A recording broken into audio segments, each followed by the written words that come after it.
This is a video solution to Assignment 5D. Assignment 5D is on the Maclaurin series and small angle approximation. The first part of this question tells us that we're given y equals to ln 1 over square root 1 plus 2x and asks us to show a certain relationship here. So by differentiation of this result, find the Maclaurin series of y up to and including the term x cubed. First thing we need to do is show this. So we're given an expression in y, but this expression involves a logarithm. So the first thing we would want to do is to simplify our logarithm. We know that 1 over a square root is the same thing as power negative a half, so we can bring the power negative a half out the front of our logarithm. Once we've done this, our differentiation becomes quite simple to give us this answer. We look at the form that we have to end up in, and we recognize we need this 1 plus 2x on the top line, so you multiply it up to the left-hand side to get this expression. Differentiating this expression again with respect to x will give you the answer that we seek. It's important to note here that it's not acceptable to take this line and just differentiate it again to get this expression and substitute it in to show. This is not showing, this is a verification exercise, so this is not acceptable. However, if you got to this line here where the second derivative is 2 over 1 plus 2x squared, it's still there's still a way to do it. You split it up to get this expression, then multiply the denominator up to get your 1 plus 2x d2y dx squared is equal to negative 2 dy dx, and then move it over to get the expression that we wanted to show.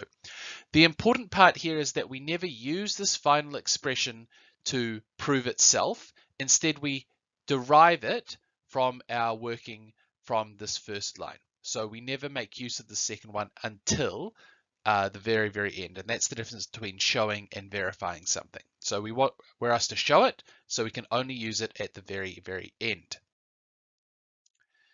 By further differentiation of this result, find the Maclaurin series for y up to and including the term x cubed.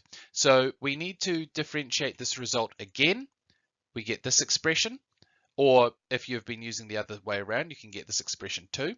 We know that for the Maclaurin series, we need to substitute in the values of the derivatives when x equals to 0. So we find these values for y, dy dx, d2y dx squared, and d3y dx cubed.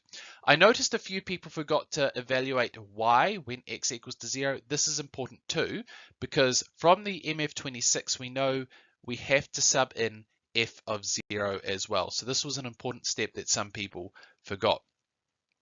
This line is taken directly from the MF26, so we substitute the values that we have into this equation and we end up with this. And of course you can ignore the 0 at the end. So this is our final answer. Part 2 asks us to verify what we just found using the standard series expansion. Well, the standard series expansion is this. This is what's taken directly from the MF26. So how do we use this? Well, we don't have 1 plus x. This time we've got negative a half times 1 plus 2x. So every time I see an x here in this one on my MF26, instead I'm going to substitute in 2x. So I do that. Instead of x, I get 2x. Then minus x squared over 2 becomes minus 2x squared over 2. Then x cubed over 3 becomes 2x whole thing cubed over 3, and then I've got this negative a half out the front that I have to take care of. Simplifying that, I get to this expression, which is this can be further simplified to this one, which is what I had on the previous page. So I've verified that my answer was correct. The second half of this question asks me to state the range of values of x for the series expansion to be valid. So again, going back to the MF26, this expansion is valid for x between -1 and 1, including 1.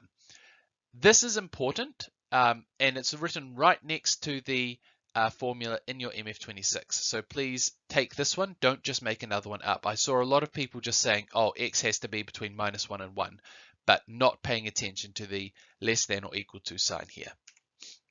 So if this expansion x between -1 and 1 is valid for x between -1 and 1, then the expansion of ln 1 plus 2x will only be valid for 2x between -1 and 1, including 1.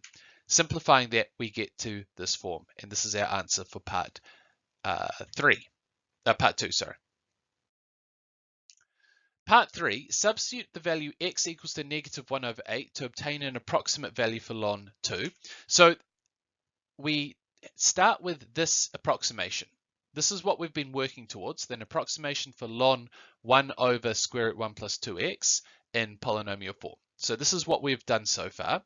And we substitute x equals to -3/8 into both sides of this equation.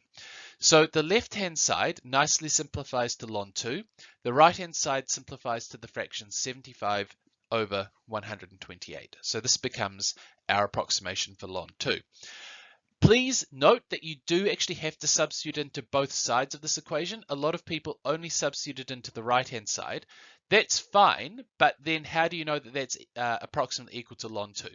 So you needed to show me that where the ln 2 comes about from as well. So it's not enough just to get this decimal or this fraction. You have to show me that ln 2 is equal to the left-hand side of this approximation. It's also possible to use the series sorry,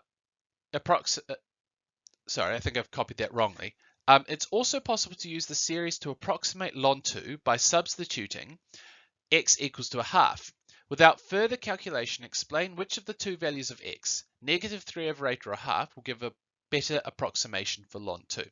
The key thing here is without further calculations. I saw a lot of people trying to just substitute in and see which one was better. You know, do we use x equals to a half or x equals to -3/8? Which one's closer to ln 2? Not the right way of doing it. We don't want to calculate any further. What we want to do is know which one will definitely give us a better one without having to go and do those calculations. And it's really not too hard to see why. What you see here is the graph of our approximation, g, against the graph of the original function, f. The approximation is in red, the original function is in green. What do you notice? Well, the two vertical lines here, sorry, are -1/2 and a half. The approximation should be valid within this interval. But even within this interval, what do you notice? If I'm very, very close to 0, the approximation is actually very, very good. The two lines lie almost exactly on top of one another. But as I go further away towards the edge of my interval, can you see that the approximation in red and the actual curve in green start to diverge? Again, same thing on the left-hand side. The approximation in red and the actual curve in green are beginning to diverge as I go further and further away from 0. What does that mean? That means my approximation is better the closer I am to 0.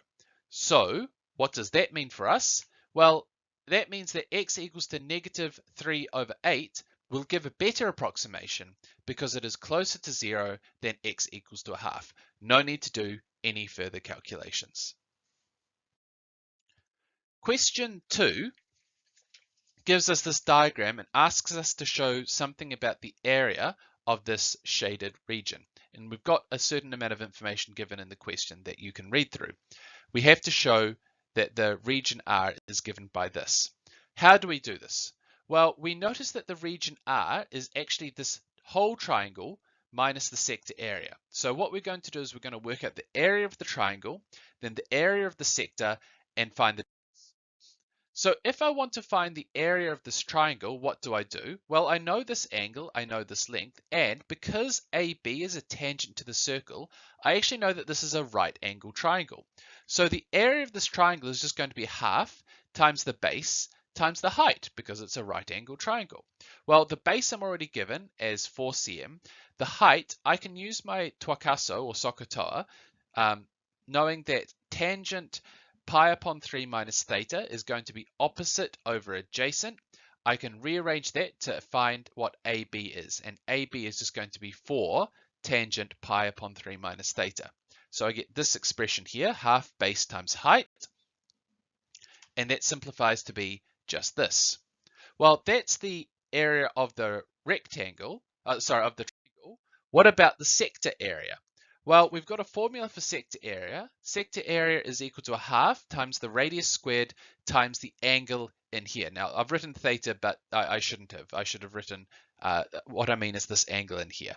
So in this case, that's going to be a half times the radius, which is 4 centimeters squared, times the angle, which is pi upon 3 minus theta, and that simplifies to be this. So what is my region R? My region R is going to be this area minus this area, and that gives me this expression, which simplifies to what I needed to show. Even if you couldn't get the previous part, you should still be able to do this part here. Given that theta is a sufficiently small angle, show that A is approximately equal to this expression where A and B are constants to be determined. So what do? Well, we have this from our previous part. We apply our formula for tangent A minus B to simplify this expression here. Why do we need to do this? Why can't we just say, oh, the angle is small, therefore tangent x is approximately equal to x? The reason I can't do that is because theta is small, but pi upon 3 minus theta is going to be quite big, actually. So in order to apply my small angle approximation, I need to get tangent theta on its own. That's why I need to have this step in here to separate out tangent pi upon 3 minus theta into a tangent pi upon 3 terms and tangent theta terms. After doing that, I can evaluate tangent pi upon 3 to be root 3, and tangent theta is approximately equal to theta using our small angle approximation. What can I do here? Well, I've got this term in the denominator, 1 plus root 3 theta, but I also know that theta is small, so I can actually apply my Maclaurin series now to this term in the denominator, 1 plus root 3 theta, to try and expand it out a little bit. When I do that, I get this based off my standard series approximation for 1 plus x to the power of n. In this case, n is equal to -1. It's an approximation because I'm only going up to the theta squared term, and I'm only going up to the theta squared term because theta squared is the highest power of theta in my question. So after I simplify, I get this, and then I get this. Please note the step that I've left out here is you should state that A is equal to -24 and B is equal to 32 root 3. The reason we should do this is because it tells us A and B are constants to be determined. So we need to state explicitly what A and B are. There is an alternative method that some people tried to do that I would not recommend. So this method is not recommended. However, because a number of people attempted it, I felt I ought to address it. And they attempted it and got it wrong. So I wanted them to see why their answer, or where their mistake was. This method says, okay, this is what A is approximately equal to. I want to use the Maclaurin series to try and work this out. So to use the Maclaurin series, what do? Here's my A, fine. I need to go up to the term theta squared, so I need to differentiate 2 times to be able to get up to a theta squared term. So I differentiate once, I get this here, but if I want to differentiate this again, I don't really know how to differentiate secant squared. So I make use of the formula tangent squared plus 1 is equal to secant squared to substitute that in and bring it back in terms of tangent squared. I do know how to differentiate this one. I differentiate this one, the 2 comes down the front, gives me -16 tangent pi upon 3 minus theta. Differentiate the tangent now, you get secant squared pi upon 3 minus theta. Differentiate the inside, you get -1. So this is how my differentiation is done. Common mistakes I noticed here, for some reason a lot of people ended up with, instead of +1, they ended up with plus theta. This is a mistake because you see here, you've got a plus theta, so when you differentiate that with respect to theta, it should become 1. So we want to use our Maclaurin series. This is taken directly from the MF26. So I need to go up to the term x squared, or theta squared in this case. So I'm only going to take these first 3 terms. So I need to know A when theta is 0. I need to know dA d theta when theta is 0. And I need to know d2A d theta squared when theta is 0.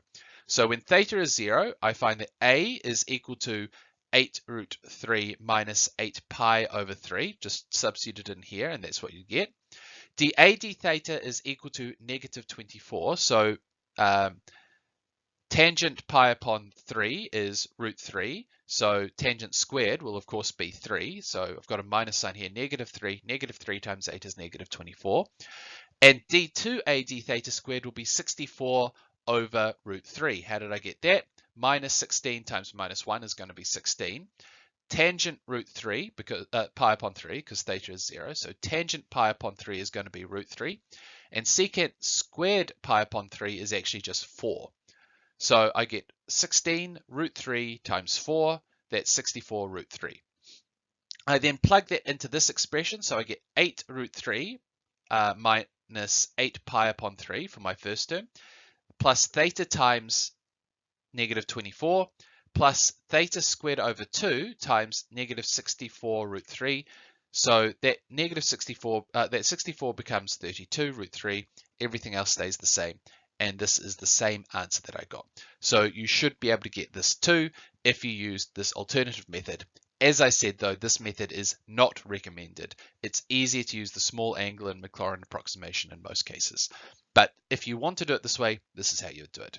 And that brings us to the end of tutorial assignment 5D.